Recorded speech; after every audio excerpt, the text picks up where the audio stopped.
Remember when President Trump said, quote, nobody knew health care could be so complicated? Well, he seems to be finding that it really is as each day passes. And the plan he's endorsed faces tough sledding. More competition and less regulation will finally bring down the cost of care, and I think it'll bring it down very significantly. Unfortunately, it takes a while to get there because you have to let that marketplace kick in, and it's going to take a little while to get there. Once it does, it's going to be a thing of beauty. Yesterday, the nonpartisan Congressional Budget Office issued its predictions on what would happen if the plan by House Republicans to replace Obamacare became law.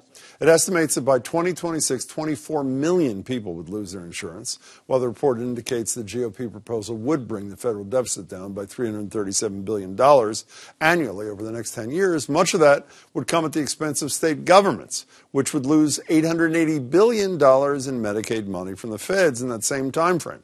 Like everything in Washington right now, there's no middle ground on this issue. Republicans dismiss the analysis of the CBO, and Democrats think any change will hearken a disaster. We disagree strenuously with the report that was put out. We believe that our plan will cover more individuals at a lower cost and give them the choices that they want, for the coverage that they want for themselves and for their family, not that the government forces them to buy. Trump Care would be a nightmare for the American people, causing tens of millions to lose coverage, millions more to see the costs of health care go way up. Then there's that group of Senate Republicans who say this Trump-endorsed bill is DOA, so where does that leave health care reform?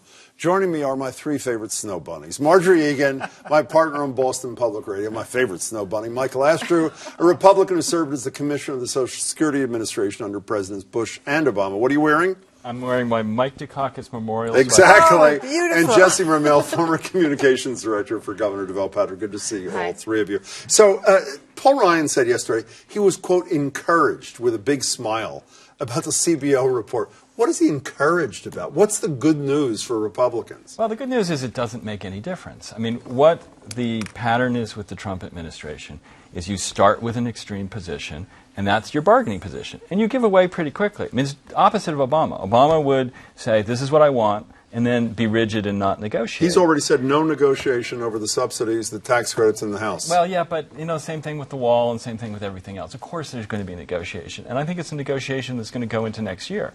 So the CBO numbers, I mean, there are issues with how CBO comes up with these numbers. I don't want to bore your listeners by talking about it. Thank you for that. We appreciate it. Because it doesn't make any difference. There is going to be a long and difficult negotiation about this that's going to take at least a year. Does it make a difference, Jesse Ramel? We've heard every Republican say, oh, they were so wrong on the initial Obamacare estimates. Why should you believe this round? You know, let me put my old comms director hat on. It makes a difference because that number, 24 million people are going to lose coverage, has been on every screen, even dominating the news despite the big snowstorm today. And I think that even if there are negotiations, even if the bill changes, it is going to be incredibly tough for Ryan Trump and the other Republicans to shake that number that's been drilled in people's brains. You know, you've been saying on the radio for a couple of days, since this thing came out, you know, I sort of understand, I'm paraphrasing you, Marjorie, I sort of understand the Ryan thing. Well, you know, a lot of the Republicans don't really believe in a federal role in health care. But Trump, during the campaign, as recently as a post-campaign in January, said it will cover everybody. At one point, he said the government's going to pay. How does he market this thing? Well, that's what I don't understand. Paul Ryan is no friend of Donald Trump. We all know during the campaign, Paul Ryan, after the infamous incident in the bus and grabbing women's whatever, he said he wasn't going to campaign for him, and he separated himself. Yeah, became his friend on November 8th, though. Well, he sort of became his friend, I guess. I think he's put Trump in a very difficult position because no matter what the CBO numbers are, if it's 24 million, if it's 19 million, it's many millions, it's a lot. Plus you have this give back to the wealthiest Americans of the taxes that were put upon them to pay for Obamacare. Huge tax break. So you say to yourself, okay, we're giving these huge tax breaks to the wealthiest people, and then we're cutting back Medicaid, so poor people will lose insurance. I don't know. You know if you don't have insurance, so I don't know how Donald Trump spins this. Why don't we ask the Trump whisperer exactly. who's right here? How does Donald Trump, look, forget Ryan, Trump has been saying exactly what I said. We'll cover everybody. Don't worry about it. How does he go out and sell this thing? There's nothing to sell right now. I mean, this is the trap that I think the left is very effectively putting on Republicans. This is a proposal It was hastily put together. They didn't even score it at CBO. Never mind get the advanced scoring to figure out how to jigger it, which is what you do in these circumstances. It's just to get the discussion going. It's a placeholder.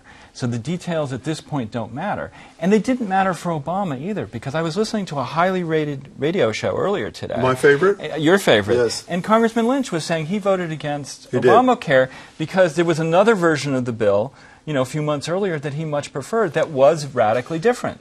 That's an excellent show, by the way. Yeah, I heard that. I have copied the line from this writer. I forget her name in The Atlantic. One of the great things, it says, the press takes Donald Trump literally, not seriously. His supporters take him seriously, not literally. It's brilliant. Well, here's how Kellyanne Conway and Sean Spicer, here's how they take their boss. What I can say is there are many ways to surveil each other now, unfortunately. Do you believe there was an article this week that talked about how you can surveil someone through their phones, through their, certainly through their television sets, any number of different ways, and microwaves that turn into cameras, etc. He doesn't really think that President Obama went up and tapped his phone personally. The president used the word wiretap, in quotes, to mean broadly surveillance and other activities. I was actually watching you make dinner through your microwave last night. It looked fabulous, good to smell. But so, does this, talking about the American people, this doesn't matter. Are they going to buy this absurd explanation? Donald Trump, 10 days and counting, 6:30 in the morning, he was, quote, wiretapped. And, Sean Spicer said, quotes, air quotes kind of thing. Are people buying this thing, or is this another thing no one cares about? I think there are two different questions, whether or not people buy it, and I fear they might, right? Because all of the assumptions that we've made over the past 18 to 20 months about what people will or will not buy have been royally wrong. So I fear people might. Will the legal system buy it? What does that mean? Because words matter in the legal system, and President Trump has accused President Obama of something that is now being investigated. There's some murkiness about what paths those investigations may take, but will congressional investigations and any legal outcomes, will they buy those words? Will they mean something? I think that's the bigger question.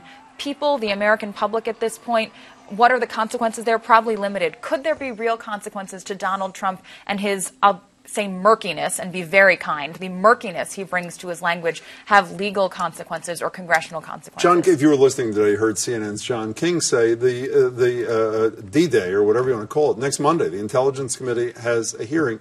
What happens is now, as I say, 10 days, they don't produce anything, which is, to me, preposterous. If you have proof, particularly something so damning, just produce the proof. What happens when Monday comes and goes, and it's this? It's in quotes, we didn't mean this exactly, and there's no there there. Does anybody pay a price? Well, I don't know that they do. Should they? The pattern is that people have a very short attention span, and there's, one other strange thing popping up after another. Does this one not bother you? Accusing a prior president for whom you worked, even if he doesn't share your worldview, of being sick and bad, and wiretapping the current president, that's about as serious as you can get. Well, I don't know what the facts are. And it is probably true. That what? That Trump buildings are being wiretapped. That's not what he said, as you know. Right, I know that. But what I've been expecting is that that's what they would fall back on at some point, because there are a lot of foreign nationals in his real estate. But he hasn't fallen back on that in 10 days. He hasn't fallen back. So what do you think they do come Monday when there's if there's no more there? Listen, there's been so many strange statements out of the president since we began. Maybe some people do believe that microwave ovens are spying on people and Barack Obama's behind the microwave oven. No, Jim's behind the microwave oven. But I think a lot of people that voted for Trump, Hillary Clinton was a poor candidate. They couldn't stand Hillary Clinton. They thought she was a liar. You had a guy that was promising you wonderful jobs and great health care. So why not take a shot? But at some point, I think the average American, no matter how enthusiastic they are about Trump, is going to start wondering. But is this the thing? Let's assume Monday comes and goes. I don't think this is the James thing. Comey testifies and says, it's not true. James Clapper, former head of intelligence, says, I don't know about any warrant. One of the big questions about Donald Trump is whether he's hinged or unhinged. And I think you keep saying these odd things. Sooner or later, some people do get worried, especially when there's a crisis, like in North Korea or China or something else. Or losing your health insurance. But you know what happens? Maybe it's Monday night, maybe it's Tuesday or Wednesday. The next crazy thing is to distract us. And this whole thing about Comey and the hearing on Monday becomes old news. Yeah, this is what's happened every time we've sat here and talked about this thing. That's exactly what I was saying. Oh my goodness, this thing. And all of a sudden he pivots and does the next crazy thing, and we start talking about it. I agree. This is big, and we shouldn't stop talking about it. But I'll put money on the fact that he does something else and we pivot. Well, she may be right. I'm listening to her, but it's bigger to me quickly. Look, if you bipartisan can, agreement. for other reasons, is because when he says next week, and this is not an original thought, the Iranians are violating the nuclear deal. Are we supposed to believe it? Not believe it? In any case, one last thing before we leave national politics. I assume you saw Saturday Night Live on Saturday night. Scarlett Johansson has joined the cast, at least temporarily, playing who else but Ivanka Trump. Here she is. A scent made just for her, because she's beautiful, she's powerful, she's complicit. Really hard-hitting. Let's just go down the line. The conventional wisdom is you don't go after the kids of president. She's not a kid. She's involved in policy making. Fair game? Absolutely. How about you? Yeah. Yes? Yes. Love that. Totally fair game and dead accurate. It was. Thank you very much.